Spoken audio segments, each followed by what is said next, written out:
Welcome to the Two Disabled Dudes podcast. We believe life is about how we react.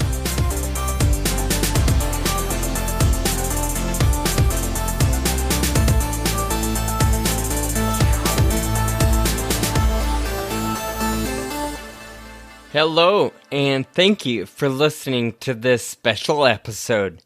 We are honored to highlight our friends at the Jett Foundation and many of our rare disease brothers living with Duchenne Muscular Dystrophy, or DMD. DMD causes progressive muscle damage in the entire body, and it's the most common fatal pediatric disorder.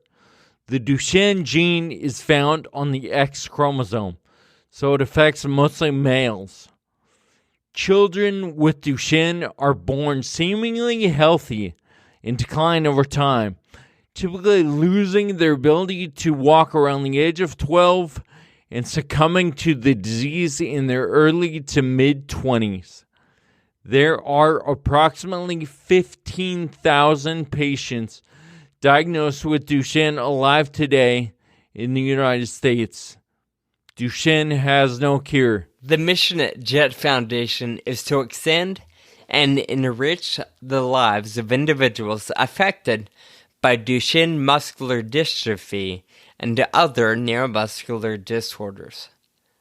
Jett Foundation partners with the individuals and families through empowering educational programming, transformational direct service experiences, and by accelerating the development of life-changing treatments. Earlier this year, we had the opportunity to moderate a virtual panel for the Jett Foundation Rare Disease Day event. As you'll hear, our panel featured 4 young men who are thriving despite the physical limitations Duchenne Muscular Dystrophy puts on their lives. Enjoy our conversation with Anthony, Elijah, Gideon, and Leslie.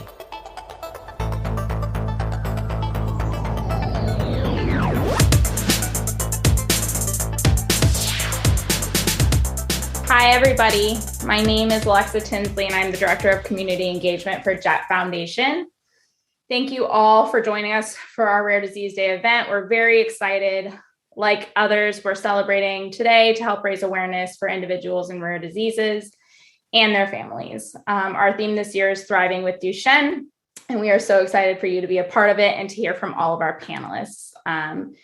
We did unfortunately have one that was not able to make it today, Leslie, but hopefully he'll be hopping on later on the call. But we do have our others here and our moderators. Sean and Kyle, they're the hosts of the Two Disabled Dudes podcast. So Sean and Kyle are adults living with Friedreich's ataxia. So thank you guys for being a part of this. We're so excited to have you, and I will now hand it off to you. Thanks so much, Alexa. Rare Disease Day is a special day for us because we have a rare disease. And on this day, we love to observe the power of community. In fact, this panel came together because of a connection to another friend in the rare disease community. So how's that for connections, collaboration? It's beautiful. Thank you, Alexa, and your whole team for facilitating this interaction. Sean and I met because we have the same condition, but we truly connect over this idea of living beyond circumstances, no matter what those circumstances are. We've done a couple of long distance bike rides and a hiking adventure together, and we continue to push our physical limits, but we expand our other limits in our lives by discussing things on our weekly podcast. Over the last 5 years, we've realized that simply talking about things, even the hard stuff, diminishes control over our lives and encourages all of us to keep moving forward, whether it's FA, Duchenne, or anything else. It is always an honor for us to participate in events like this, especially in recognition of Rare Disease Day. And it is especially touching to see so many sponsors supporting such an event and ultimately working diligently to help make life better through treatments and the possibilities of cures. We are excited to introduce you to Elijah and Anthony. We are missing our other panelists right now, but I am confident that Elijah and Anthony, if they don't have the right words, at least their killer good looks will get us through this session. Gentlemen, thanks for joining us today. Anthony, would you mind kicking us off with a little bit about yourself? Yeah, so I'm Anthony. I'm 29 with Duchenne, and I think from a young age, I always had trouble being social. Trying to fit into social groups and trying to hang out with my friends. And that kind of continued until today. So I guess like now I'm a optimistic, outgoing person. I have found other ways to be social in the virtual world and other ways to get involved, be it with technology or adapting or accessibility. And I'm just really like all about inclusion and all about making sure that everybody can be involved. And that's really what I stand for. And I always live by my motto. Despite my disability, my abilities have no bounds. And I try to teach others the same, that no matter what their abilities are, they can accomplish so many amazing things. So I'm happy to be here and happy to celebrate Rare Disease Day with everybody. You know, we had the privilege of first meeting Anthony probably 2 years ago, maybe 3, something like that. And Anthony, I would never guess that you had some social issues when you were younger. You are a bright light, and in a sense, you're a social butterfly today. So I appreciate the fact that you were able to overcome some of those hindrances in your younger years, and you're being yourself today. So thanks for being here, man. Elijah, up to you, my friend. Well, my name's Elijah Stacy. I'm 20 years old. I suffer from Duchenne Muscular Dystrophy. I'm an entrepreneur, I'm an author, and I'm a public speaker. You got to unpack that a little bit. You're 20, an entrepreneur, an author, a public speaker. I'm twice your age and barely any of that. So can you tell us a little bit about what some of that looks like? Sure. So when I was 15 years old, I founded Destroy Duchenne. It's a nonprofit organization that aims at advancing gene editing and gene therapy into human practice. And so that's the organization that I started that basically starts the whole entrepreneur journey. And then from there, I just started doing things here and there in my personal life. But then I became an author last year. I wrote the book, A Small Life, which is a memoir about my life that includes 13 life lessons that I learned through all the adversity and experiences that I went through. Part of Duchenne is you lose your ability to walk. So I lost my ability to walk at age 11. You lose mobility in your arms. And then you have to deal with the fact that it's a fatal disease for now. And not only that, I lost my brother Max when he was 14 years old to Duchenne muscular dystrophy. So I've seen all the pain and adversity that this disease brings to a family. So I had to go through that. But that's not all I talk about in the book. The book's really not a book about Duchenne, but it's a book about overcoming adversity. So I included those life lessons to help other people, because I think that things are important, like self-image, dichotomy of control, having an adapter's mindset. These are some of the lessons that I learned. And, I talk about things like growing up on the football field, I was raised by a head football coach. And so that had to do something to my psyche to make me super competitive and wanting to go after goals in life and always try to strive to be better. That's something I talk about in the book. Other things I talk about is when I was in elementary school, my friends encouraged me to play basketball in my wheelchair. And I didn't think I was able to, but I had to change my self-image. And when I was able to do that, I started to play competitively every single day, and basketball became a huge part of my life. And it was a huge part of integrating me to be seen as like everybody else. Because when you act like everybody else, they're going to see you like everybody else. And public speaking, I speak to different organizations, schools, political groups, wherever I speak to everybody, share my story, and Sure. try to inspire people to become their ultimate self. Well, we do want to get into a few more of those accomplishments, really, for both of you. But before we get too far, whether it's for my own personal sake or maybe some other families or sponsors that may not have a perfectly clear glimpse of how Duchenne affects people, obviously you two are in sort of different stages of that disease today. Can you, maybe Anthony, we'll throw it back to you, but can you give us a brief description of how Duchenne has impacted your life over the last, few years, or what you're dealing with on a day-to-day basis? Yes, I would say like early on when I was younger, like I didn't really notice it, but it was more my parents noticed it. And that's why they reached out to the doctor to get a blood test and get a diagnosis.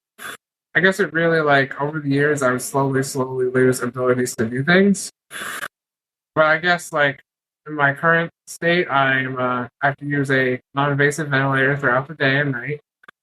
I have to use a wheelchair all the time, and like one of the biggest things, like I'll be getting into is like I lost the ability to play video games because my hands and arms became weaker. So like all the time, I've always had to adapt and really just get used to losing the abilities, because even though I lost some abilities, that didn't mean that I didn't have the ability to share my story or didn't have the ability to keep living my life and be positive. So that's about it. Like I need help with everything, but like having someone always there for me to help me has really like allowed me to have someone to talk to all the time. Give me so many friends, and like really, you may think that living with Duchenne is difficult, but I think it becomes more difficult if you have the mindset that it is difficult.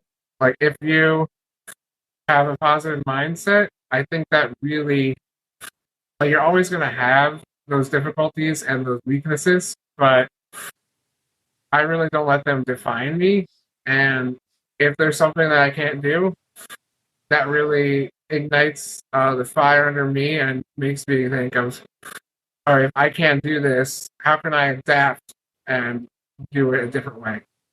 Anthony, I think what you're getting at is recognizing that we do have limits, right? I think that's an important part of living beyond our limitations, living beyond our circumstances, is recognizing them and figuring out how to work with them instead of against them.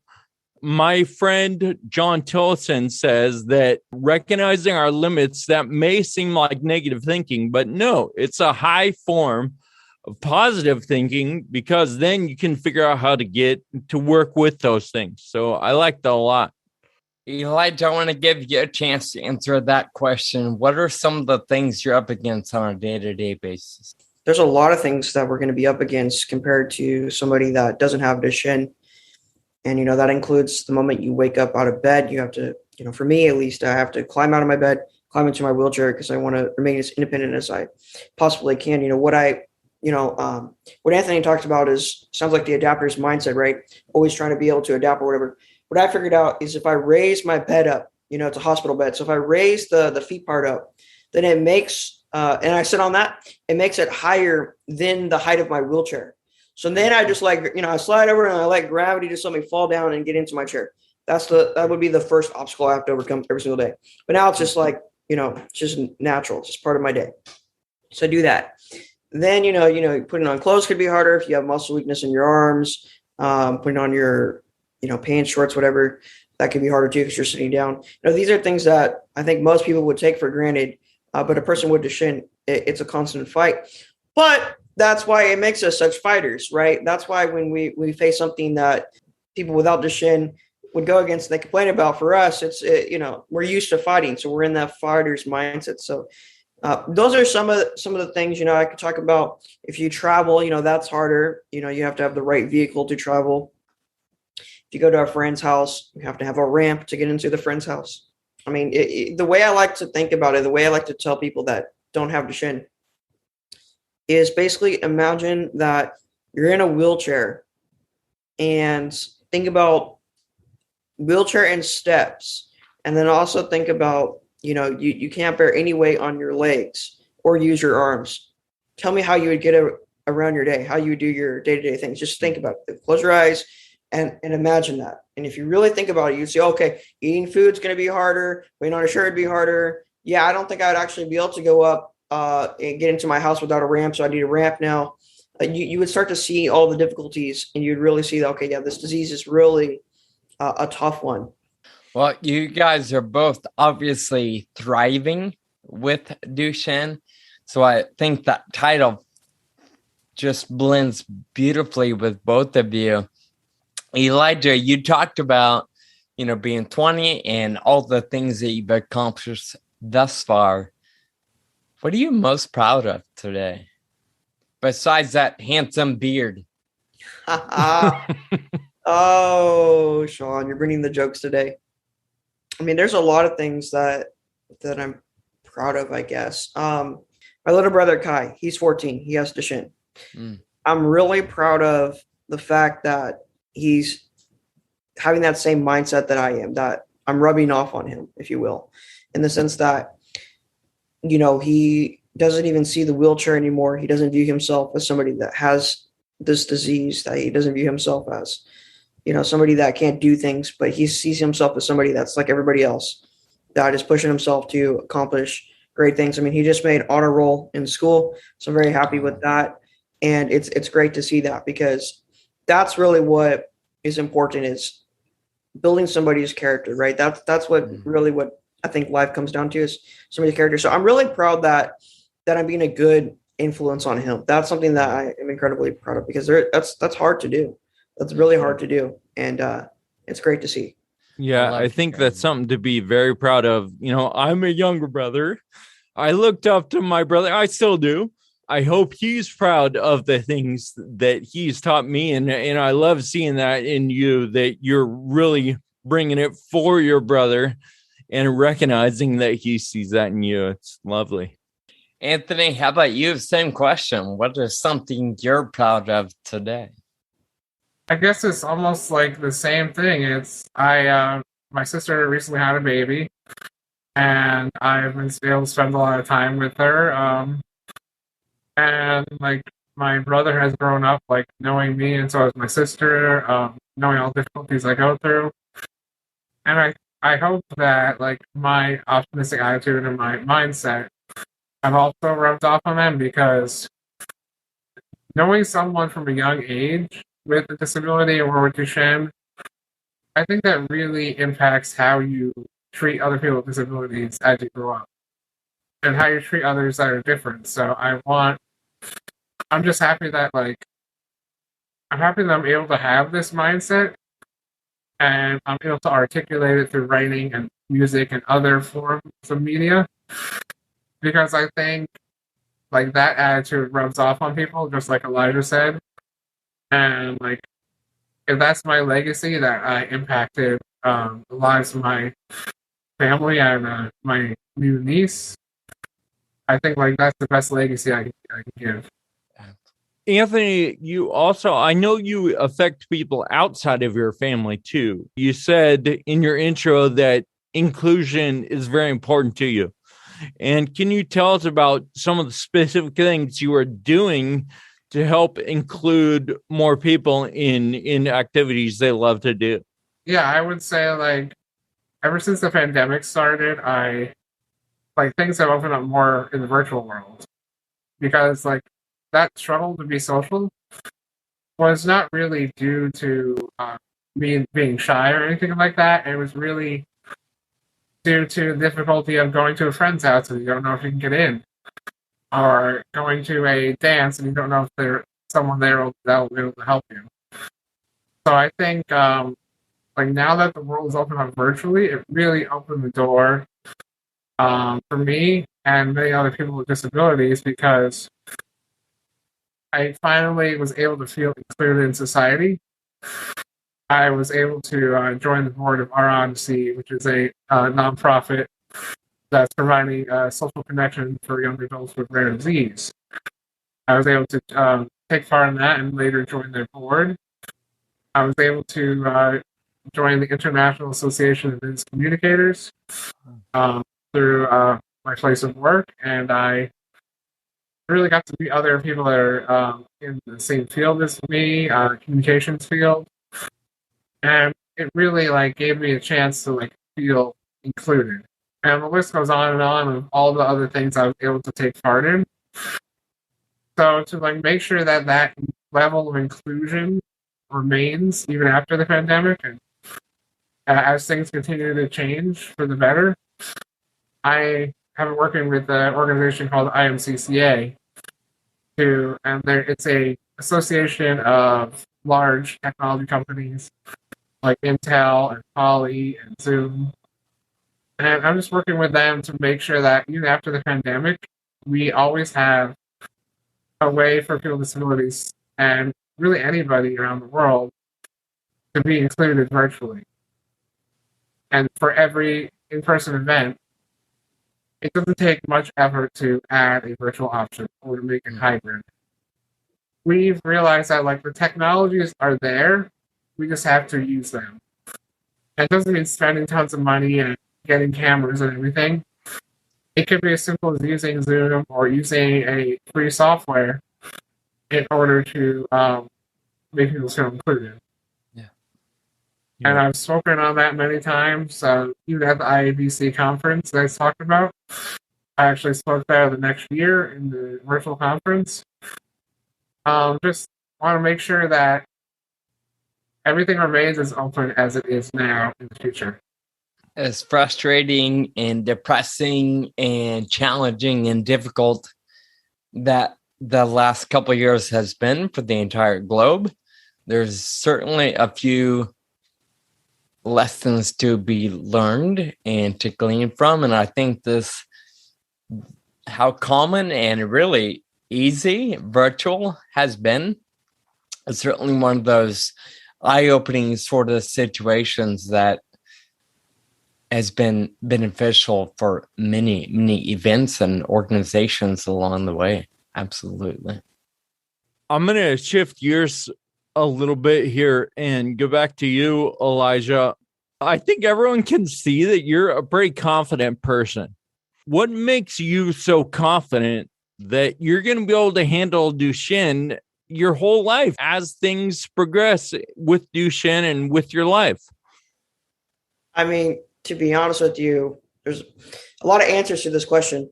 I'd first start off with, I truly believe with every fiber of my being that we're going to cure this disease. I believe that we're entering the golden age of medicine. So I'm not really worried too much about, will there ever be a cure or will the situation get better? As Anthony was saying, technology is constantly increasing and we're constantly making things better. We look at, things going to be more virtual. We talk about the metaverse, if you will, right? We have the metaverse and things leaning that way. And, so there's things like that. There's technology that can help lift people that have already faced a lot of muscle loss. And then also, within the pharmaceutical industry that we're developing cures and treatments that will improve the situation. So I'm very confident in medicine. I think that we're entering the golden age of medicine, and I want to play a part in that and reap its benefits for myself, for everybody here, and for my little brother. And I want to see this happen. I want to get it done for humanity. So there's that. The other thing too is I'm confident in my ability to overcome whatever I go through. I've done it before, so why can't I do it again? And my whole life is just one that's filled with, adversity and overcoming it. So I'm confident in myself that I'll be able to do it. And then, I have a strong faith. I have a very, very strong faith. And I believe that we're all created here with a purpose. And I believe that, it's important to view things that way because, if you don't view things with a purpose, then it's all meaningless. So it doesn't matter if you have Duchenne or if you're Kobe Bryant, right? It doesn't matter what your health is like because, it's all meaningless. But if there's a purpose to things, then I believe that I'm meant to have this disease and go through this adversity for some higher reason. So I have faith that, God will help me overcome this and that he'll use it to do good in the world. So that's really where my confidence comes from, in my ability to overcome adversity and for the future, whatever it may be. Hearing you guys talk and just thinking about what you're up against every day, I'm reminded of the cartoon. Oh shoot, I don't even know what it's called. The Roadrunner and Wile the Coyote. Is it called Roadrunner? I don't even remember. But the coyote is constantly going after the Roadrunner, and he never catches the Roadrunner. And in a sense, I feel like that's rare disease, right? Whether it's just climbing out of bed every day, or trying to put a shirt on, or trying to eat lunch, we're constantly up against the odds.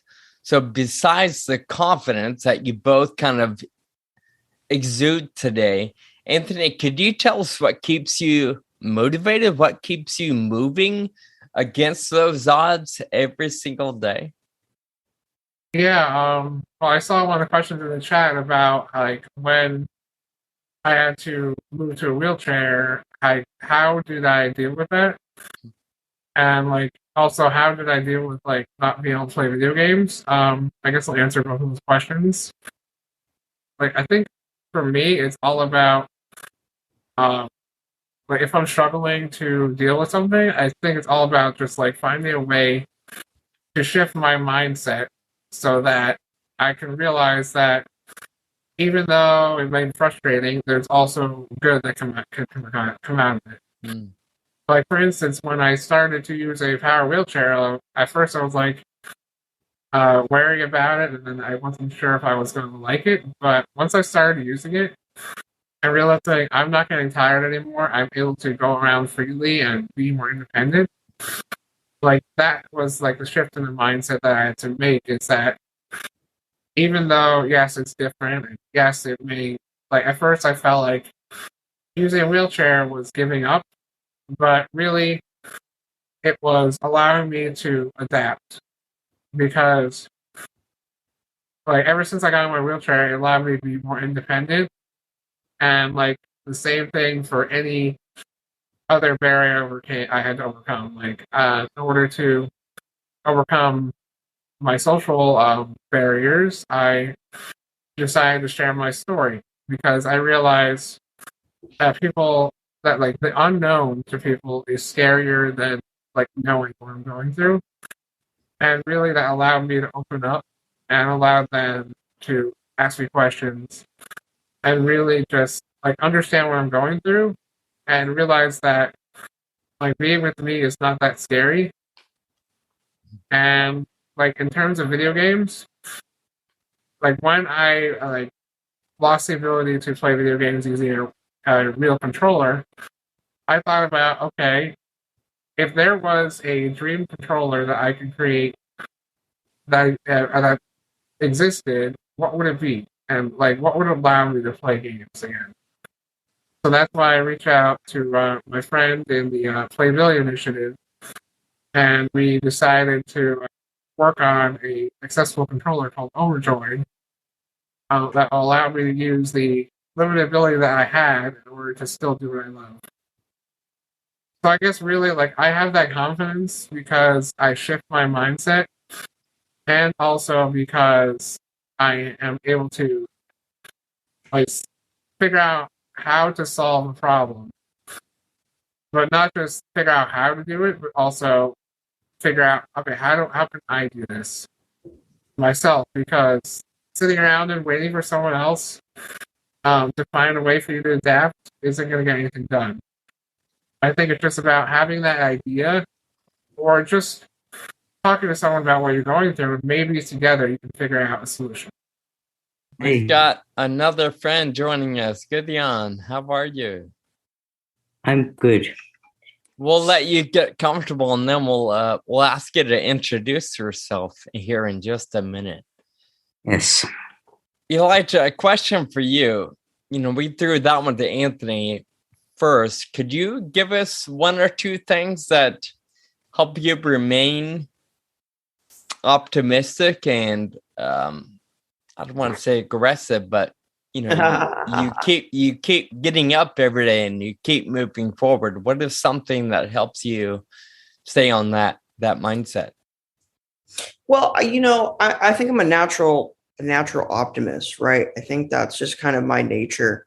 But when it comes to not being negative or keep being motivated, I don't see the logic. I see no practical value or benefit to being negative. For example, I could sit here and complain, I'm in a wheelchair, I have Duchenne, my life sucks, it's so terrible.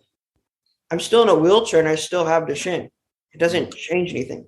But if I view things as being positive and I try to find the benefit in what is going good in my life and what I could do about the situation, start a nonprofit, get involved, raise money, advance science, try trials, it gets better. Now I have something to hope for. Now I have something that is going down a better path, something that's going to change the current situation.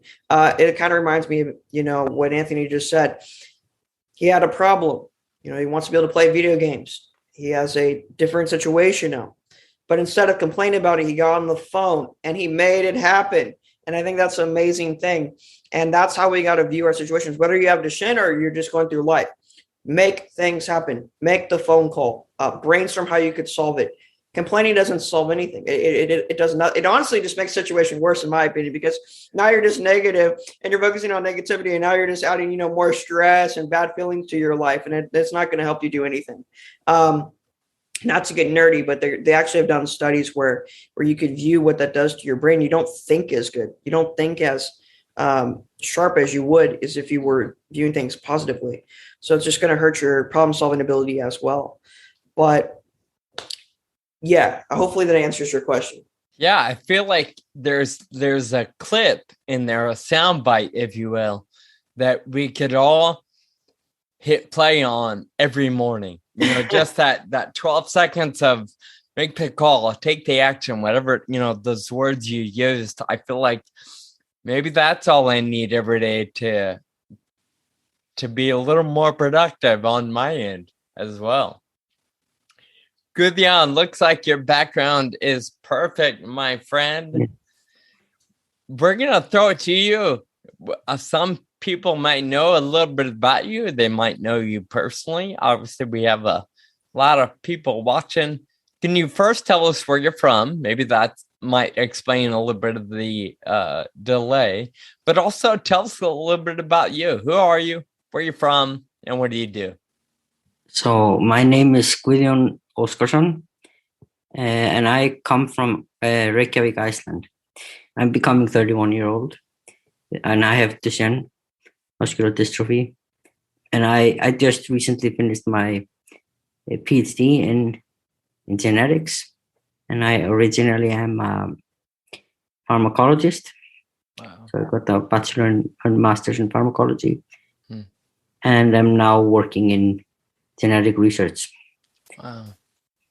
Well, the first question for you then, obviously you're thriving as well, despite your difficulties. Mm-hmm. What is something that keeps you motivated and moving forward? You've accomplished more than Kyle ever will. Probably true for me as well, but congratulations, by the way, on finishing your schooling. What keeps you moving in that direction? I don't really have a good answer to that, but I've always just had the next goal, just next degree in a way. And that's always just been the next goal in my life. And I haven't really stopped to think much, but what drives me is the idea that there is little meaning to existence, and in that sense we're all in it together, and therefore I have to find some reason to make it worth it. And that kind of drives me forward in this. I love it. We're going to stick with you for a second. We'll catch everybody up a little more on your story. I know that you have always loved learning And you mentioned when we were preparing that, you've always gotten good grades. Yeah. And what is it that you love about learning? I don't know. So I've always been curious of the surroundings and what is like happening all over. And so I don't know, it just gives me joy to learn. And even if I finished my PhD, I signed into applied ethics as well. So I couldn't stop. And so even if I finished school, I still signed into school because I didn't see that I could skip school. So it gives me like excitement and a reason. It's in a way, maybe, again, to answer to the question before, it gives me a meaning. Is there anything specific, and anybody can answer this one, but Gideon, you just said it gives you meaning. Can you help define what that meaning is for you? I can say maybe to become like a part of the society. I feel like I'm part of some group in a way. Like I become a specialist in some field, and then I feel like I'm in on something, which seems to be that it drives many people, gives meaning to many people. I think that's powerful given the day, right? Rare Disease Day. People are coming together in probably 1,000 different ways today to be a part of something with others, to be a part of a community. So I love hearing that. Anthony, how about you? What is, well, shoot, now I'm forgetting my own question. I remember it. So what gives me meaning is definitely like John said, like having those goals and having something to strive for. And like, of course, none of us want to do it alone. Like, I love being in a community. Like, I have an amazing community at where I work at Enrich Therapeutics. I have amazing community in the rare disease space through our Odyssey, the meetups we do through Jett Foundation and camp. It's really just like finding all these communities and then working with those communities to strive toward a common goal. I think that's what gives us meaning, and I imagine that's what gives so many people around the world meaning as well. Just being part of a group and a community and doing amazing things with them. Yeah, I think that's so important for all of us that have felt so many times like we don't belong, right? And we don't have a place and we can't contribute, to find that community and that job or whatever that you can contribute to gives us all meaning, right? I really like that. Let's hear from Elijah. Same to you. What gives you meaning? Right. I would start off with saying, so Simon Sinek, maybe some of you heard of him, some of you not. Great author. Love his book. Start with why. His concept of why, right? It's, why you do what you do. I love that man, and I love that book. Start with why. And so I found my why. My why is this. It's to minimize human suffering and propel human prosperity so that humanity can have a better quality of life. That's why I do what I do. That gives meaning to my life. That's my purpose in this life, is to minimize human suffering, whether that's trying to help science to, cure genetic diseases, or whether that's, trying to help somebody that's going through a tough time, or coming up with better solutions to, minimize human suffering. I think of the homelessness issue. I think of, drug addiction. I think of, people, I would even go as far as saying that people not having enough, income. How can we make, economic situations better for people? These are the things that I'm interested in. So that would be minimizing human suffering. And then advancing human prosperity, that's things like developing new technologies that make people's lives better. So they kind of go side and side, or educating people, teaching them things that would help them. I think of like financial education, becoming better with their finance, or I think of, marketing knowledge so that they could do better in their business, or I think of, a practical philosophy. Maybe it's ancient stoicism, which teaches people how to be better equipped to deal with the adversities of life. Things like that would lead to human prosperity. And together, when you put both of these things together, minimizing human suffering and advancing human prosperity, it leads to a better quality of life for humanity. And that's really what I want to see. I want to see everybody win. I want to see humans have a better quality of life. I think that if humanity gets better in terms of, our standards of living get better, and people, live longer, they're healthier, they're more happy, the world's a more peaceful place, things like that. I consider that to be moving forward for everybody. I think objectively everybody could agree that these are good things that we should strive for across the world. And so that's my why, and that's what gives me purpose. And I try to accomplish that every single day. I try to work on my why. That's a huge vision. It's beautiful. Obviously, that's the high level, right? And then as you dig down and get to the different things you're doing. But when we were chatting before, you told us that you're motivated by people doubting you. And so can you explain a little of that as far as the things that drive you and move you to the next thing? Sure. I'll tell you two stories that kind of explain that.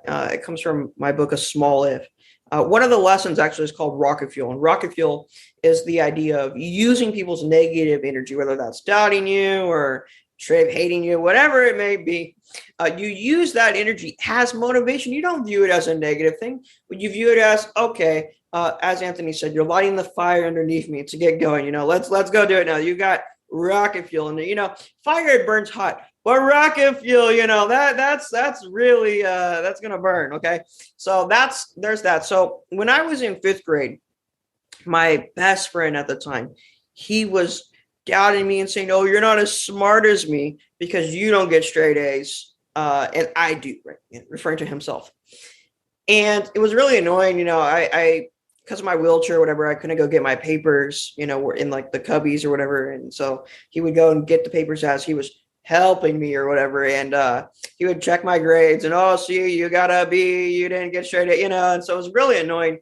And I thought, well, no, I just don't try as hard as you. You're a try hard at school. It's not that you're smarter than me. So I got mad. So I accepted this challenge and used his doubting to get straight A's. And in 6th grade, I think it was like straight A pluses. Like that was my life. Like I was going to make it happen. I would be the type of guy that would like read the textbook 3 times over until 8 o'clock at night before I went to bed, because that's just how competitive I am. And I wanted it super, super bad. So I dominated my 6th grade year. And then from that day forward, I got straight A's. And then in senior year, that's a different story. But I was busy writing Destroy Duchenne. I was busy trying to cure a disease. Okay. So there's that. But then the other one is A Small If, the title of the book itself. Right. So my spine was curving. Right. And when I was 16, and he wanted to put a metal rod in my back, and he was getting very serious about it. I didn't want the surgery, and I didn't want to accept that yet. So I asked him, is there anything I could do? He said, "No, I don't want to give you any false hope.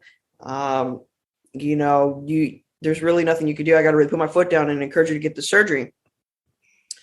So I went back and forth with him because I'm not accepting it. My mom's crying. My dad's got his head down. The room's all sad and depressed. And I'm smiling because I'm not having the surgery, right? So I said, okay, let's just say I was somehow able to reverse the current state of my spine.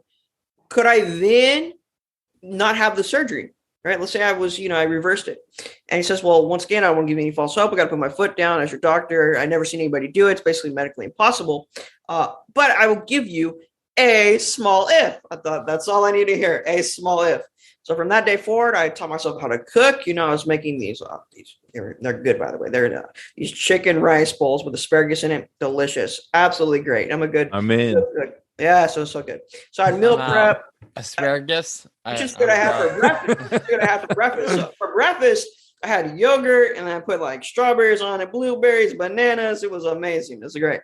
So I'd meal prep because I wanted to lose weight and eat healthier. I thought, I'm going to do everything. So I taught myself to cook. So I'd be driving the wheelchair in one hand, carrying the pan in the other hand, doing all that. I worked out every single day at my house. I worked out at physical therapy, and that was probably the biggest part of this, and we did intense stuff. I mean, sometimes I'd be binding down my shirt because it hurt so much, but I wanted to pull this off more than I cared about the temporary pain. So I did all this, all these things. 3 months later, go to my doctor, and my spine is straighter.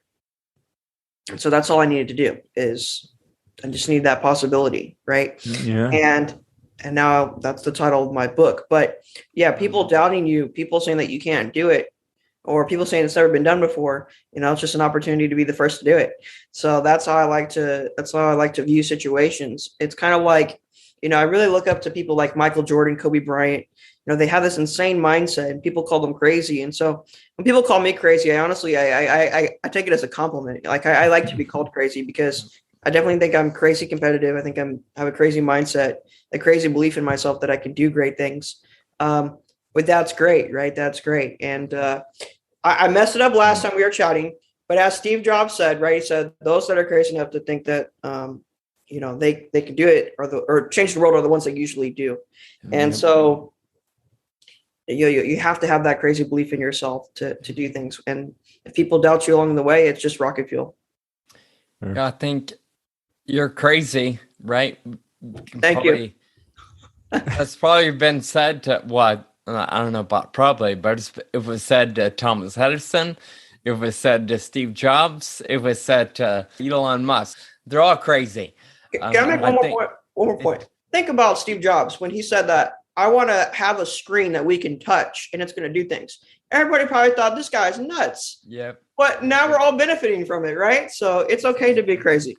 Yeah, even Walt Disney, right? He's changed the world, even in his craziness.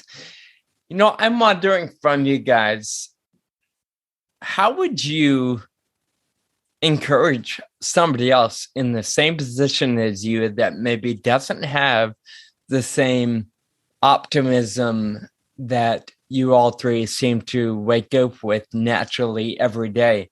I would assume maybe not your entire life has been optimistic. Maybe it has been. But if you were talking to a 10 or 14 or 20-year-old, maybe 30 or 40, that was struggling to find a little bit of optimism or hope, how would you encourage them to keep digging for that? And I'll take volunteers on this one. I know it's a big question. What would I say to it? Well, I'm 20. I guess my peers, right? What would I say to my peers? Well, I mean, I always try to tell them, like, go do something for other people. If you're going through a hard time, you're struggling to have meaning. I think we get meaning from helping other people. We get fulfillment, that's for sure. I think I tell them to do that. And, they're going through a tough time. I don't want to belittle anyone's suffering. I suffer myself. But I think sometimes when we suffer, I think we truly do got to go help other people. Why do I say that? I say that because if you just focus on you and your suffering, you're kind of stuck on yourself. But when you go to serve somebody else, you kind of move away from your problem and you go help somebody else, and you feel that there's still good. There's still good taking place, if that makes sense. When everything is bad, go do some good. Go create the good, I guess, is what I'm trying to get at. So I try to tell people that, and I try to tell them that, let's solve the problem. And that's what's interesting to me about Duchenne is everybody that I talk to that has Duchenne, it seems that Duchenne has made us become a problem solver, natural problem solver. I think Anthony could say that. I think Leslie, everybody with the disease could say that they have become a natural problem solver. Anthony, would you mind talking a little bit about how you encourage somebody else to keep moving forward in life? I would say like what I did is I found ways to cope and things that I'm passionate about. Like I think Leslie's going to talk a lot more about this, but like for me, like writing lyrics and making music, like really helped me cope and helped me find positivity. Also sharing my story and just like maybe it's like not sharing your story with the rest of the world. Maybe it's just writing down your story and just getting all those feelings and getting all the experiences like out on paper. And then like just reading that back to yourself, I think can make you realize that it's not really as tough as you thought it was. Like a lot of things that I write about, like I look back at it and it kind of like the things I learned in the past, like if I'm going through a tough time, I look back on that situation and how I overcame it. So I guess for me, it's really like think of times in the past that you overcame something and like when you felt amazing, and just like try to teach yourself, like learn from your past and learn from yourself, but also find something to be passionate that can push you forward into the future. Learning from your past, that's such a hard thing to do, but the best thing to do, right? Evaluating the experiences that you've been through and then applying some of those lessons you've learned. Gideon, we'll throw it to you. Before we do that real quick, Leslie, glad you're here. Thanks for tuning in or joining us. Here in just a couple of minutes, we'll throw it to you and we'll let you introduce yourself here in just a moment.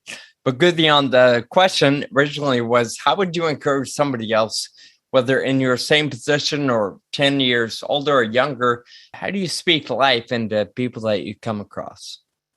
So what drove me a little bit is that knowledge of something actually Stephen Hawking said, that he said, find a meaning or like some goal to aim to reach. And that will actually increase your life expectancy.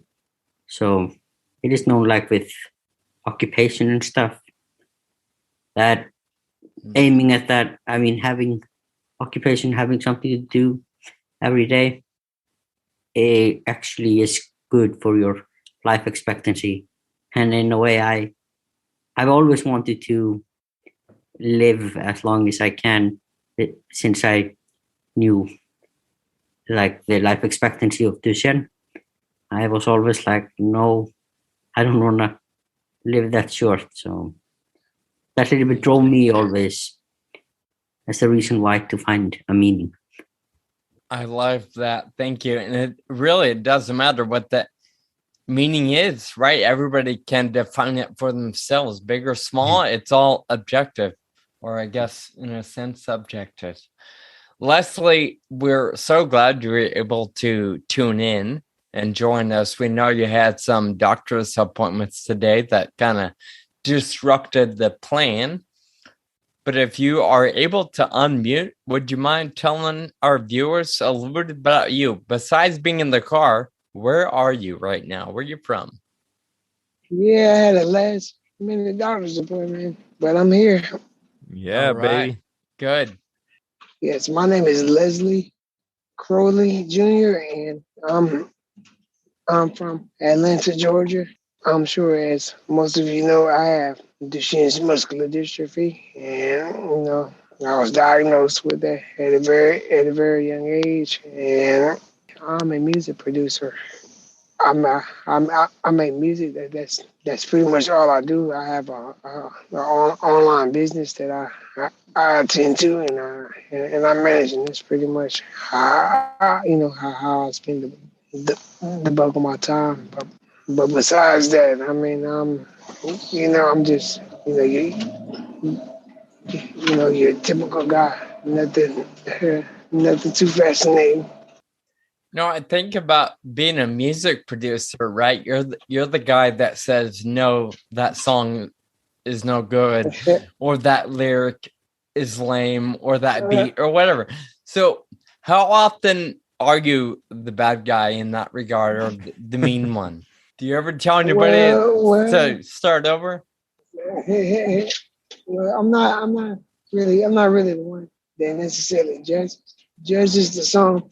I'm pretty much the one that actually makes like the instrumental music, like everything from like the drums and all that to like the keys and stuff. So I'm pretty much behind that scene. I'm not the mean one.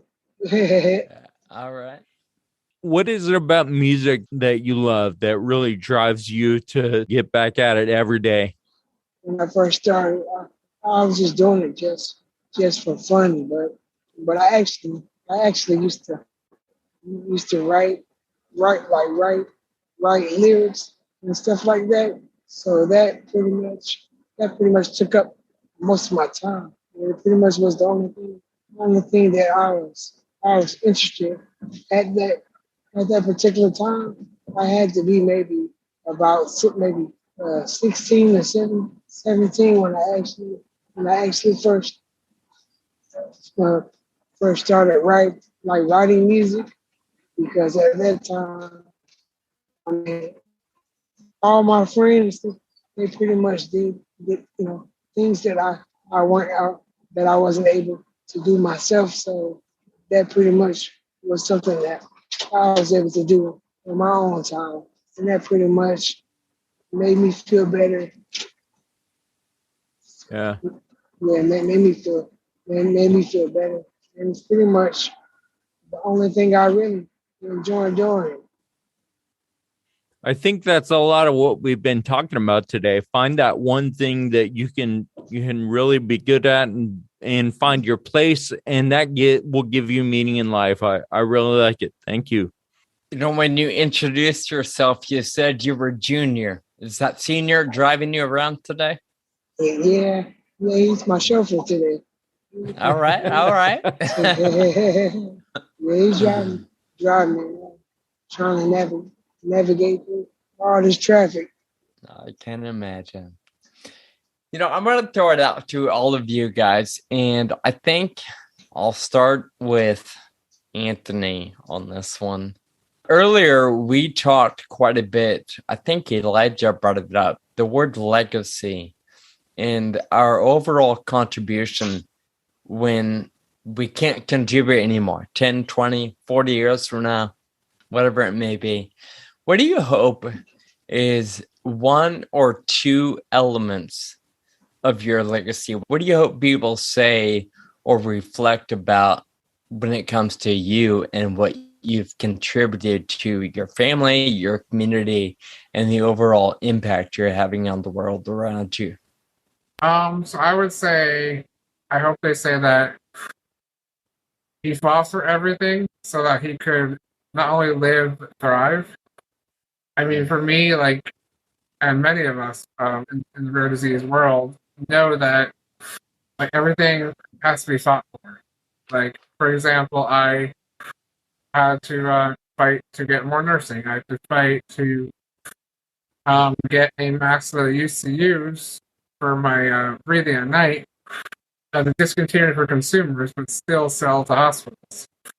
I also had to fight, after I got out of the hospital and had a feeding tube installed, I had to fight with the doctors to get, or fight with insurance to get medicine approved, or fight with the doctors to figure out how much water I could have. I didn't even know how much water I was allowed to take into the tube.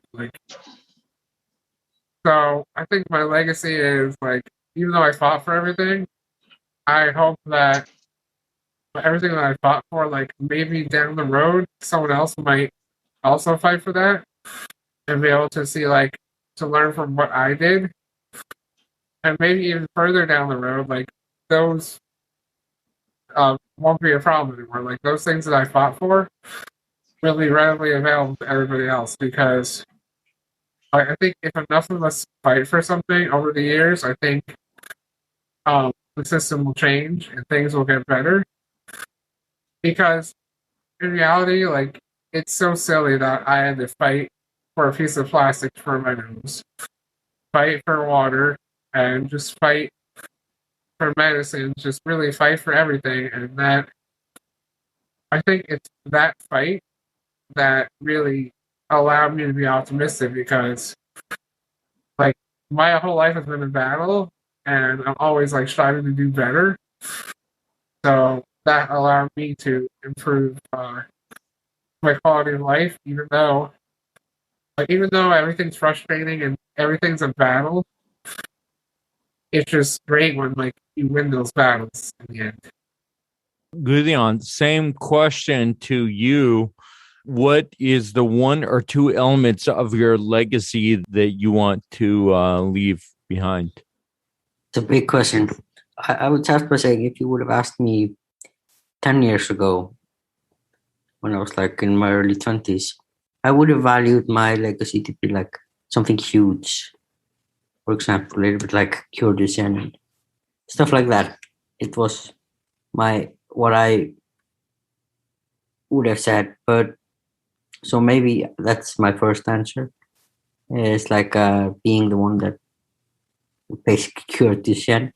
That sounds extreme goal. But I would say now it has changed a lot. So I basically just want a good life where I'm happy. And in a way, I don't really need to be remembered. It doesn't have to be a legacy. I just want to be me and be happy, basically. I guess that's the answer. Elijah, let's start with you. What is one or two things you hope is a part of your contribution or legacy? Yeah, I want people to, remember me as, this guy really changed things. He really did a lot of good for the world.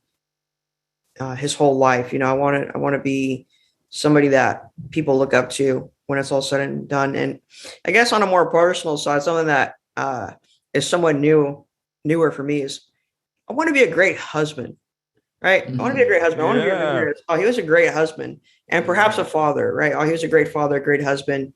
He treated his family right. He treated his wife great. That's what I think a lot of things come down to is how we treat people around us, right? And I think that you could be trillionaire, right? You could be a trillionaire. You could be Michael Jackson famous.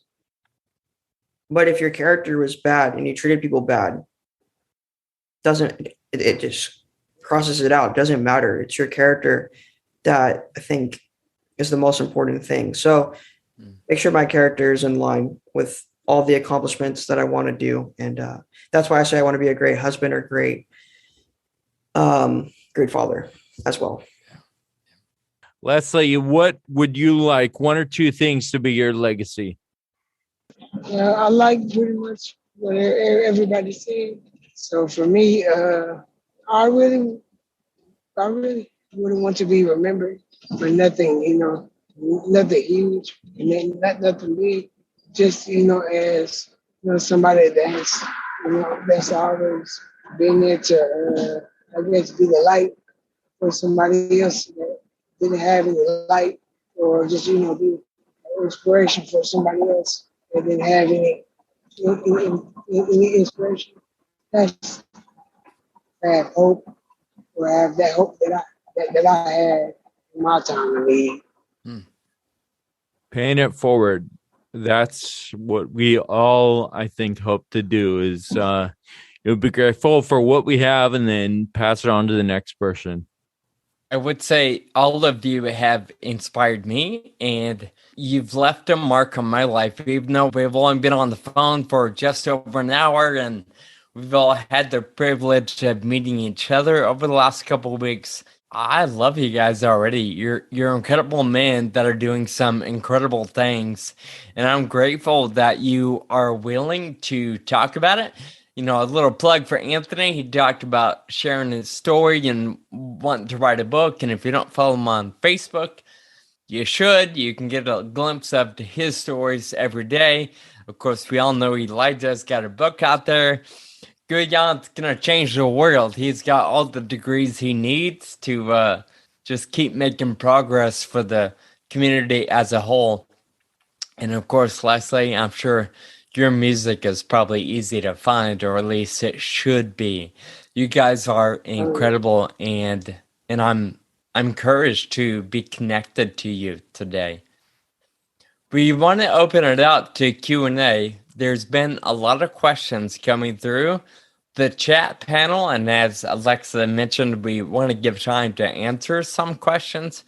We know we're going to lose Elijah in probably 10 minutes or so, so we do want to set a question for him. In fact, I think two people have asked, in a roundabout way or different wording, but the same similar question. What kind of information, it could be tips or advice, would you give parents to children with Duchenne who maybe don't share the positivity or the outlook that you share? What is something that a mom or a dad or adults in their lives can do to encourage them along that way?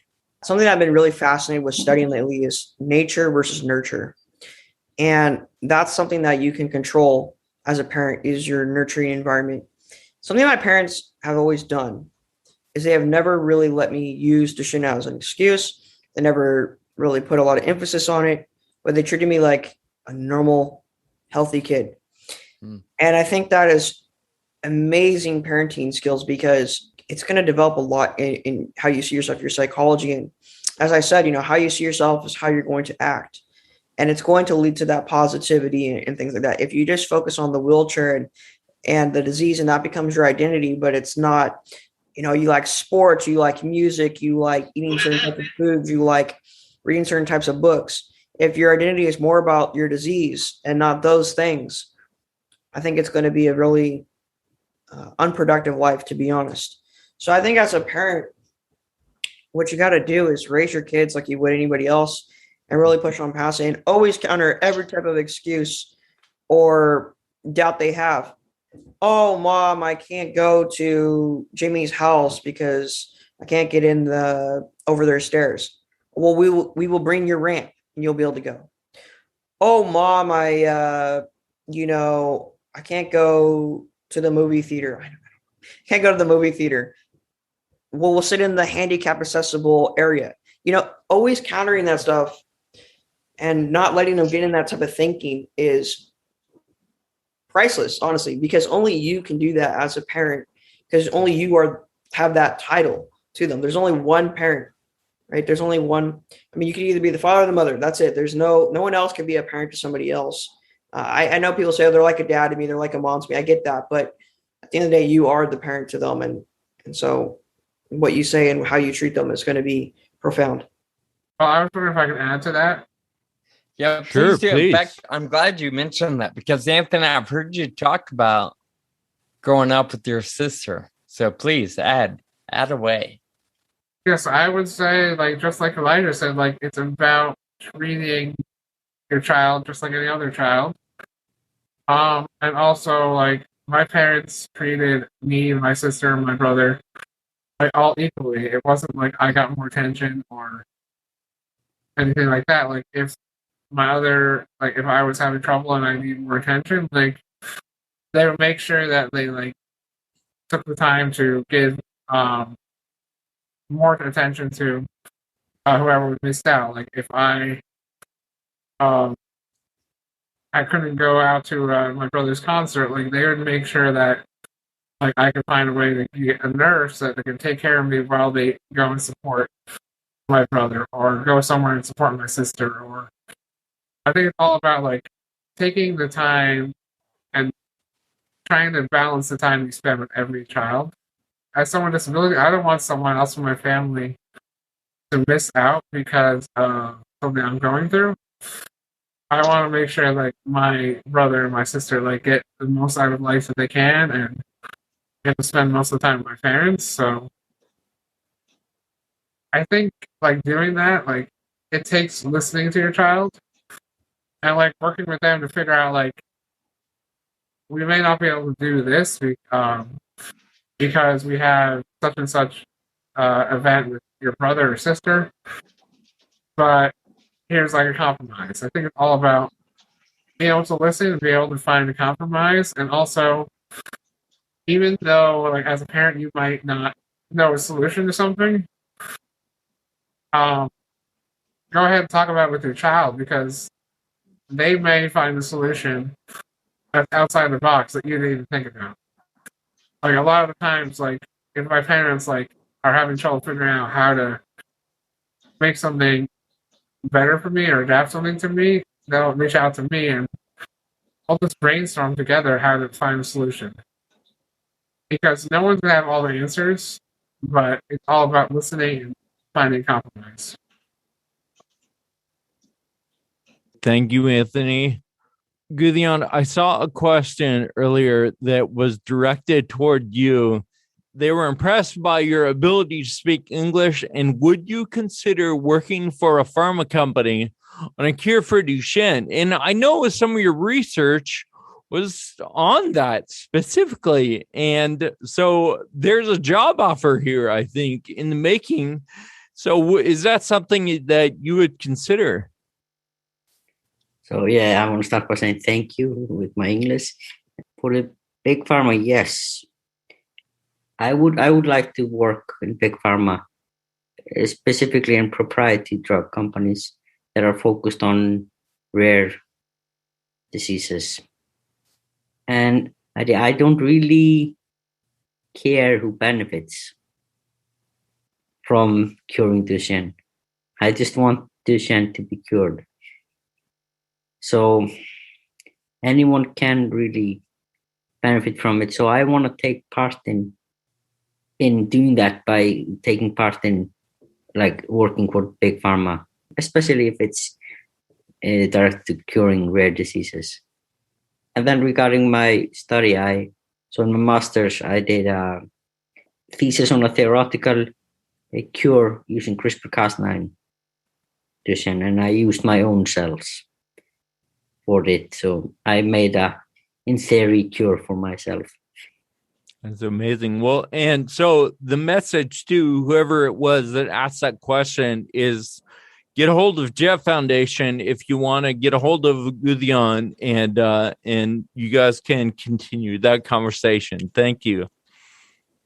There is a question in the Q&A regarding independence or living alone.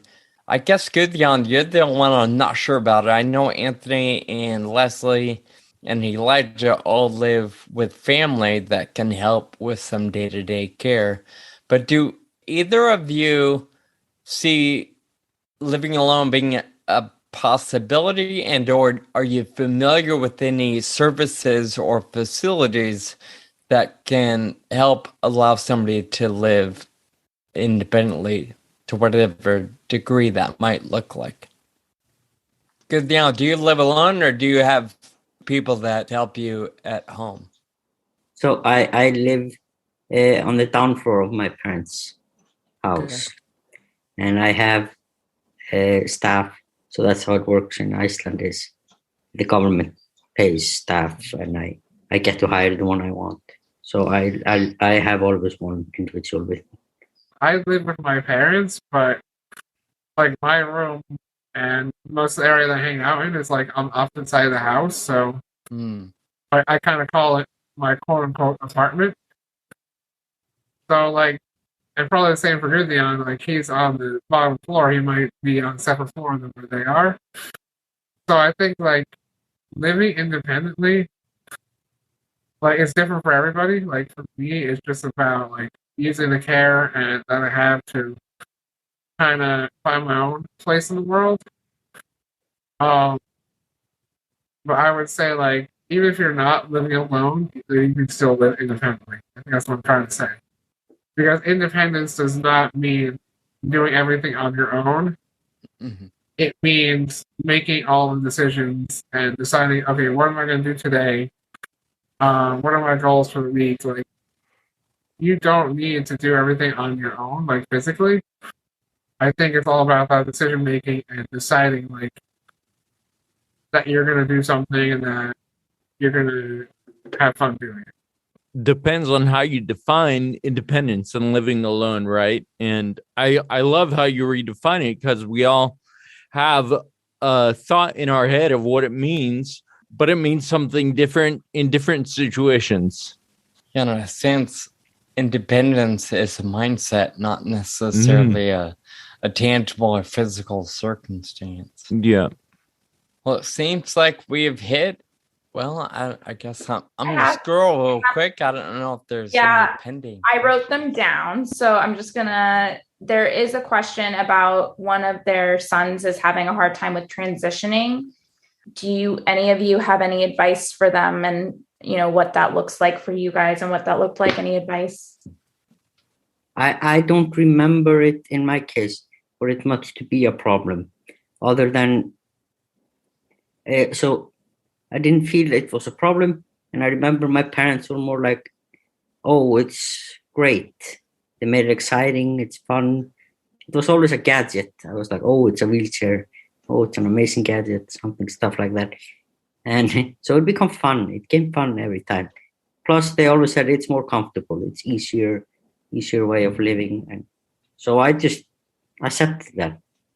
And I also want to say now, as a 30-year-old, this transition is not what is the hardest thing about this.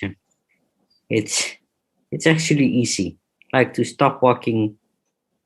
I'm not saying you shouldn't try to walk, but I'm saying not have to worry about falling from trying to walk was a huge relief, which I didn't realize at the time, but now I see that just sometimes having the assistive devices is just good. It's better. So maybe try to think that way. Yeah, it all depends on how you see it, how you look at it, what parts of it you emphasize. Do we have one more question? Yep. So what do you advise parents to tell their kids about the severity of their condition? Their son's almost 13, ambulatory, and not yet aware of life expectancy prognosis. So, when it comes to, talking about Duchenne and the reality of it, what would your advice be to parents about talking to their kids about Duchenne and what that looks like going forward? So I would say for me, I think I'm glad that my parents told me, they didn't tell me everything right away. They told me things when I asked. And I would say, as simple as that. If they ask, you can answer it. I think it's worse, if it was unknown and it was scary for me. Because I'd be like, I don't know what's happening. I don't know what's wrong with my body. Knowing that there was something that was affecting my body, that was better than thinking it was just an unknown problem. And also for me, I feel like if my parents didn't tell me when I answered, I would go to the internet, I would search on Google, and I would find all these scary answers that are outdated and probably not true. So I'd rather hear from my parents and talk about it with them than find out on my own when it's scarier. Yeah, I'm not a parent, but that's what was going through my head. Smartphones weren't a thing when I was 13, but Google was still pretty easy to access. And I think you're right, Anthony. A lot of the information that we can find online is oftentimes outdated or inaccurate. And reading those things can be a challenge. And then we do have one more. I know we're, running out of time, but we did have one question specifically for Anthony about video games. My son is really worried to not be able to do this anymore with his friends. Do you have any words or thoughts to share with him on how to get through it? And then that will be our last question. If you guys have any other questions, please do put it in the Q&A and we'll make sure that it gets to the panelists afterward. I guess I kind of talked about this before, but I guess what I'll say is, the Overjoy controller that I helped make, we're in beta right now, and I'm actually I'll talk to Alexa after this, but maybe set up an event in the future where y'all can try the controller out and they give me feedback. And like I said, I want to do this as a community. I want to do this together. And if we put all heads together, we can make this controller what all of us need. That's an interesting question because I haven't been able to play a video game in maybe about 5 years. 5 years due to my hands. So I recently found myself, I guess, trying to get back into gaming, and I actually have 2 other friends that live stream, and they play video games and stuff like that. And they both have Duchenne. muscular dystrophy, and we just all been trying to find a way to get back to playing video games. So, eventually it may get hard to play video games, but there's always still, I guess, some ways. Thank you, Leslie. As Alexa said, we're just about out of time. So we wanted to thank you guys. This panel has been incredible. The thing that I take away from it, one thing that I'm going to be thinking about is how I pay things forward. I think that each of you touched on that. You guys are certainly thriving in your lives. And the thing that I take away is your willingness to pass it on to the next person, make sure they thrive as well. And I think that's something we can all learn from. So thank you guys so much for being with us today. All right. Thank you guys so much for being here. We really appreciate you, Sean, Kyle, Anthony, Elijah, Gudhian, Leslie. Thank you so much. I can't even express how amazing this was. Thank you for sharing your stories. Thank you for sharing your experiences and being open and honest and allowing us to have this conversation. This will be posted, like I said, it will be recorded and posted to our website and YouTube. So if you do want to watch it or share it, please do. We hope you have a wonderful day. If you guys have any questions, like I said, please, you can email me, alexa@jettfoundation.org, and I will make sure that they get to the panelists and the moderators. If you choose to ask the moderators questions, you can do that too. So please, reach out if you need anything. Thank you again for being here. Happy Rare Disease Day 2022, and we will see you at our other events and our other programs as well. So thank you guys, and thank you again to all of you for being here. Have a wonderful day.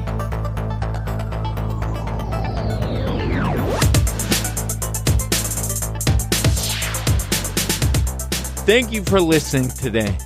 Please visit our show notes at twodisableddudes.com for easy links to the Jett Foundation, where you can see the many programs they offer and learn about ongoing research for DMD.